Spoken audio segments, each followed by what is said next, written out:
नमस्कार फ्रेंड्स, एक बार फिर से हमारे चैनल जोहार झारखंड टेक में आपका बहुत बहुत स्वागत है। दोस्तों, इस वीडियो में हम लोग नई शिक्षा नीति 2020 में जो भी परिवर्तन हुए हैं, कुछ इंपॉर्टेंट परिवर्तन के बारे जानने वाले हैं। तो दोस्तों, सबसे पहले हम लोग बात करेंगे नई शिक्षा नीति 2020 जो कि कल हमारे शिक्षा मंत्री रमेश पोखरियाल के द्वारा जारी किया गया है और कैबिनेट में ये पारित हो गया है। तो इसमें क्या क्या बदलाव हुए हैं इसके बारे जानेंगे। दूसरा जो जानेंगे वो ये है कि एमए के बाद बीएड 1 साल का हो जाएगा, जो कि बहुत सारे यूट्यूबरों ने वायरल कर रखा है। और तीसरा, इससे किसको फ़ायदा होगा। तो दोस्तों, इस वीडियो में हम लोग पूरा डिटेल जानेंगे। सबसे पहले नई शिक्षा नीति में जो बदलाव हुए हैं उसके बारे जानते हैं। तो चलिए दोस्तों, वीडियो को स्टार्ट करते हैं। दोस्तों, अगर आप हमारे चैनल में नए हैं तो इस चैनल को ज़रूर सब्सक्राइब करें। देखिए, नई शिक्षा नीति 2020 की मुख्य बातें। तो पहली बात यह है, नई शिक्षा नीति में 5वीं क्लास तक मातृभाषा, स्थानीय व क्षेत्रीय भाषा में पढ़ाई का माध्यम रखने की बात कही गई है। इससे क्लास 8 या उससे आगे भी पढ़ाया जा सकता है। विदेशी भाषाओं की पढ़ाई सेकेंडरी लेवल से होगी। हालांकि नई शिक्षा नीति में यह भी कहा गया है कि किसी भी भाषा को थोपा नहीं जाएगा, यानी 5वीं क्लास तक मातृभाषा, स्थानीय एवं क्षेत्रीय भाषा में पढ़ाई का माध्यम रखने की बात कही गई है और इसे 8 क्लास तक भी बढ़ाया जा सकता है। साथ ही साथ विदेशी भाषाओं की पढ़ाई सेकेंडरी लेवल में होगी। हालांकि नई शिक्षा नीति में यह कहा गया कि किसी भी भाषा को थोपा नहीं जाएगा, यानी किसी पे भार नहीं रहेगा। दूसरा जो है वो है, मानव संसाधन विकास मंत्रालय का नाम बदलकर शिक्षा मंत्रालय कर दिया गया है। यानी दोस्तों, मानव संसाधन और विकास मंत्रालय, सबसे पहले मैं बता दूं, जो रमेश पोखरियाल थे वो मानव संसाधन और विकास मंत्रालय के मंत्री थे, लेकिन अब उसका नाम बदलकर शिक्षा मंत्रालय कर दिया है। यानी वो भारत के शिक्षा मंत्री कहलाएंगे, यानी रमेश पोखरियाल हमारे एजुकेशन मिनिस्टर कहलाएंगे। इसका मतलब है कि रमेश पोखरियाल निशंक अब देश के शिक्षा मंत्री कहलाएंगे। उसके बाद जीडीपी का 6% शिक्षा में लगाने का लक्ष्य, जो कि अब 4.43% है, ये हो गया है।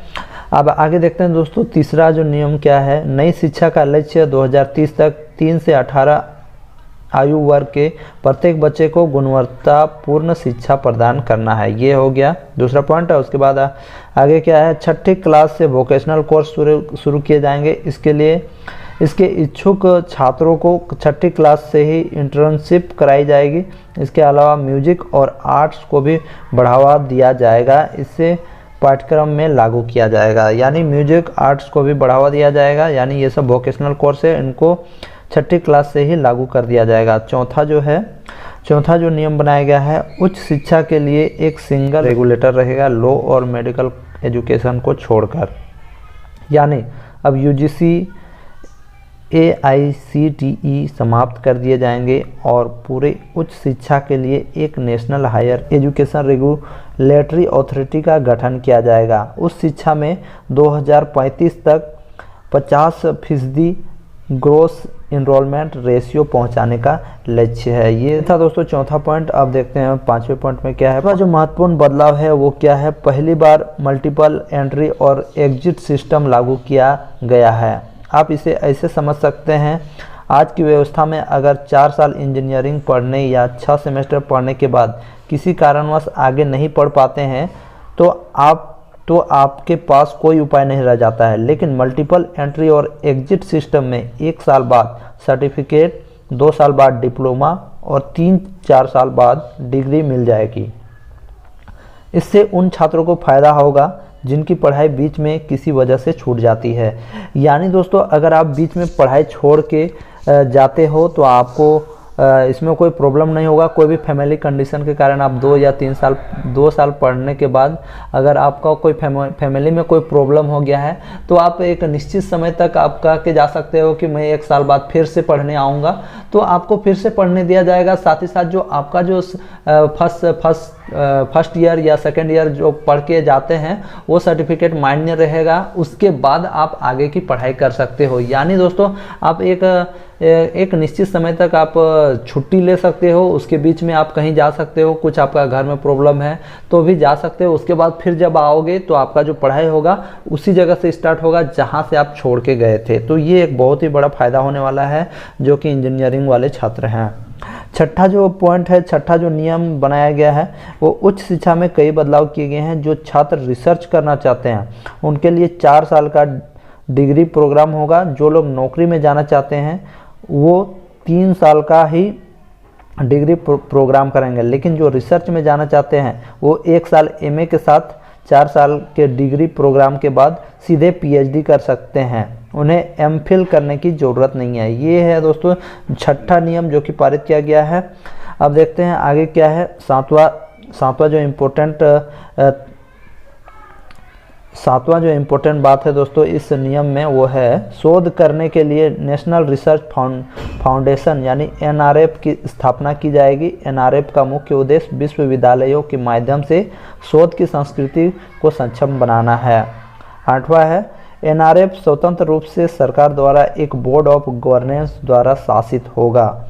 9वां है उच्च शिक्षा संस्थानों को फीस चार्ज करने के मामले में पारदर्शिता लानी होंगी, यानी जितने भी उच्च शिक्षा संस्थान हैं वो कितना चार्ज ले रहे हैं कितना नहीं, वो पूरा डिटेल सरकार के पास जाएगा। 10वां है ई पाठ्यक्रम क्षेत्रीय भाषाओं में विकसित किए जाएंगे। वर्चुअल लैब विकसित की जा रही हैं और एक राष्ट्रीय शैक्षिक टेक्नोलॉजी फोरम बनाया जा रहा है।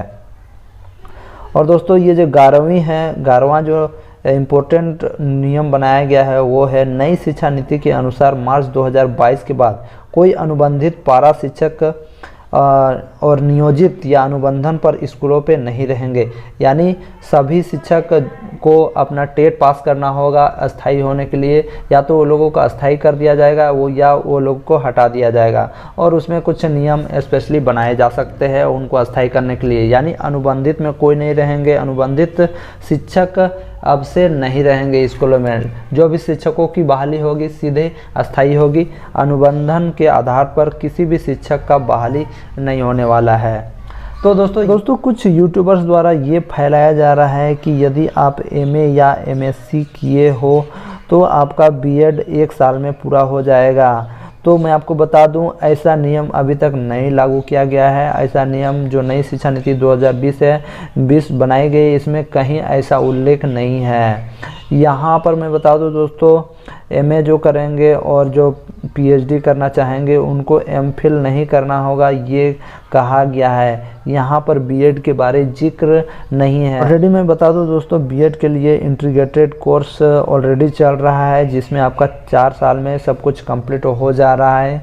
यानी आपका ग्रेजुएशन 3 साल में और 1 साल में बीएड कंप्लीट हो जा रहा है। ये इंटीग्रेटेड कोर्स तभी होता है जब आप बीए या बीएससी में एडमिशन लेते हो, उसके बाद साथ में ही इंटीग्रेटेड कोर्स करते हो बीएड का, तो ये संभव है। आपका 4 साल में ये कंप्लीट हो जाता है जिसे इंटीग्रेटेड कोर्स कहा जाता है। और यहाँ पर जो वायरल किया जा रहा है कि यदि आप एमए या एमएससी किए हो तो आपका बीएड 1 साल में हो जाएगा, ये बहुत ही गलत न्यूज़ है। ऐसा कोई भी परिवर्तन नहीं किया गया है। तो दोस्तों आशा करते हैं कि ये वीडियो आपको पसंद आएंगी। दोस्तों अगर चैनल बनाया तो सब्सक्राइब कीजिए, साथ ही साथ दोस्तों के साथ शेयर कीजिए। दोस्तों आज की वीडियो में बस इतना ही, मिलते हैं नेक्स्ट वीडियो में, तब तक के जय हिंद, जोहार झारखंड।